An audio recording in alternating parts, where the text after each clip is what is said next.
Depuis des siècles, le mois de novembre est consacré à la mémoire des personnes défuntes. Et cela doit se fonder évidemment sur l'observation de la nature. On voit que les arbres ont perdu leurs feuilles, la lumière du jour diminue et le froid s'installe. Something similar happens also in human existence. With age, strength diminishes, life rhythm slows down, and we move towards the final stop. La célébration d'aujourd'hui est une occasion de nous arrêter, de réfléchir un peu sur le sens de notre existence, parce qu'on se pose tous les grandes questions. Pourquoi le monde existe? Pourquoi la vie? Pourquoi la souffrance? Pourquoi la mort? Est-ce qu'il y a une vie après la mort? Est-ce que Dieu existe? Alors, c'est des questions que beaucoup de personnes se posent. Et en venant ici ce soir, merci d'être venu, on montre que la vie humaine, elle a un sens parce que nous avons été créés par Dieu, qui nous invite à vivre avec lui pour l'éternité.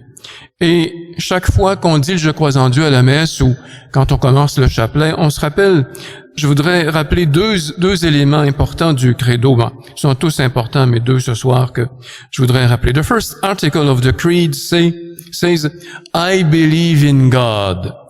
We acknowledge that at the origin of the universe, at the origin of my own personal existence, there was more than an atom or a gas.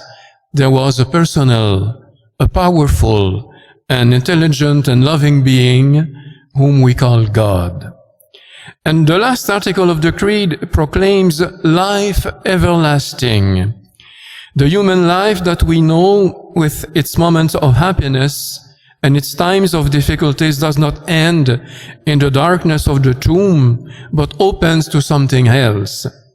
Ces deux articles sont très liés entre eux. Si Dieu existe, la vie éternelle est possible. Si Dieu n'existe pas, il n'y a pas de vie éternelle. C'est l'un et l'autre. C'est très lié ensemble. Et ces deux éléments, on doit toujours les avoir, surtout lorsqu'on rencontre des gens qui sont en phase terminale, des gens qui sont près de mourir. On parle de soins de fin de vie, mais il faudrait dire des soins de cette vie qui finit. Parce que la vie, elle continue en Dieu. Comme l'enfant qui est dans le sein de sa maman quitte le sein pour vivre dans le monde, nous allons quitter ce monde pour vivre en Dieu. Et c'est ce qu'on chante, d'ailleurs je vais chanter dans la préface des défunts. Pour ceux qui croient en toi, Seigneur, la vie est transformée, elle n'est pas enlevée. For those who believe, life, Lord, is changed and not ended. Life is changed and not ended. Et en quoi consiste la vie éternelle? We know that first of all, it's the definitive encounter with God, face to face. He is the creator of the world. He sent His Son as our Savior. He gives us His Spirit to sanctify us. He is the Father and the Son and the Holy Spirit, the most Holy Trinity. And in His discourse at the Last Supper, Jesus proclaimed that in this magnificent prayer when He said, Now this is eternal life, that they should know you, the only true God, and the one whom you sent, Jesus Christ. And so we are called to know God, the Father, the Son, and the Holy Spirit. Et l'Église, elle exprime cette réalité-là dans un mot qui est la vision béatifique, la vision qui va nous rendre heureux. Quand on aime une personne, on est heureux de la voir arriver, de venir nous visiter. Quand on va voir Dieu, ça va nous combler de joie. Et c'est une vérité définie par le pape Benoît XII en 1336, que après notre mort, nous pouvons voir Dieu. After our death, we can see God. It's a truth of our Catholic faith. Et dans sa conception de la vie éternelle, la foi enseigne aussi que nous subsistons comme personnes. What each of us does not cease, does not dissolve itself in a great whole, like a drop of water that merges with others in the ocean. My person subsists for eternity. What I am has an infinite and permanent value for God and in God. This is why Jesus said, I am going to prepare a place for you, and where I am, there will be my servant. Et c'est ça qu'on proclame quand on dit qu'on croit à la communion des saints, ceux qui sont en Dieu continuent de subsister. C'est ce que je voulais représenter avec les icônes que vous voyez en arrière de moi. La Sainte Vierge, Saint Joseph, Saint Antoine de Padoue, Sainte Catherine de Calcutta et des centaines et des centaines d'autres saints. Je manquais de mur pour mettre toutes les images des saints, mais au moins on en a mis 4. Alors nous croyons que nous allons vivre en Dieu pour toujours, et c'est parce que Jésus est ressuscité. By resurrecting from the dead, Jesus shows that we are right to believe in His word.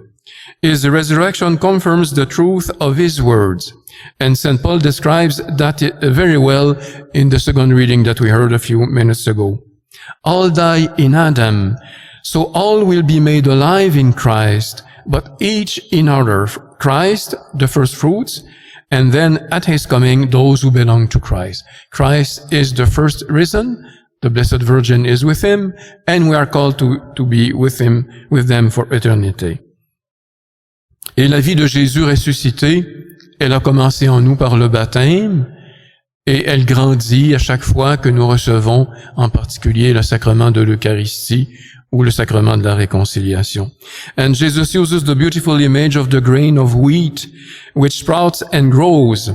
This is the faith that is to say that the welcoming of God within us, which allows us His life to make its way in us. Today I want to underline among all believers Benedict XVI. We have his picture in the front of the church. When I was working in Rome and the Roman Curia in 2010, I often participated in the celebrations he presided. And he always showed a great sense of the sacred, a deep faith in the Eucharist, and kneeling in adoration. And his homilies are beautiful and still inspiring. And he wrote also an amazing book that I'm still reading in my chapel every morning about Jesus of Nazareth. It's an amazing book, very deep, to know more and Jesus and to love Him. And Cardinal Müller describes him as a great thinker and a true doctor for the Church today. And Pope Francis, when he died, said that it was also a great teacher of the Catholic faith. And I wanted to remember one of his amazing speeches. That you can find it at the back of the church. I printed a few copies in French or in English. You can pick the one you chose, you prefer. And it was in 2005, and Pope Benedict was in Germany for the World Youth Day in Cologne, in Köln, like they said that. And he was speaking about the spiritual journey of the Magi. And he said before the child in the manger, they had to change their ideas about power, about God, and about man. And in so doing, they also had to change themselves. Now they were able to see that God's power is not like that of the powerful of this world. God's ways are not as we imagine them or as we might wish them to be. Et il montre que les mages, une fois arrivés devant Jésus dans la crèche, ils ont vu le vrai visage de Dieu qui s'est approché de nous. Et c'est comme ça qu'on doit être changés nous aussi, en nous approchant de Dieu, en nous approchant les uns des autres, à l'image du Christ. And it means that they themselves must not become different, they must learn God's ways. And they have to learn that their lives must be conformed to His divine way of exercising power, to God's own way of being. They must become men of truth, of justice, of goodness, of forgiveness, of mercy. And they will no longer ask, how can they serve me? Instead, they will have to ask, how can I serve God's presence in the world? And so I invite you to take this amazing speech of Pope Benedict XVI and to read it quietly this week, and it's very impressive. Alors quand on rencontre le vrai Dieu, cela nous change. Et les saints, c'est eux qui nous montrent le vrai chemin vers Dieu. Les saints et les bienheureux, c'est eux qui nous montrent que la route vers Dieu elle est possible.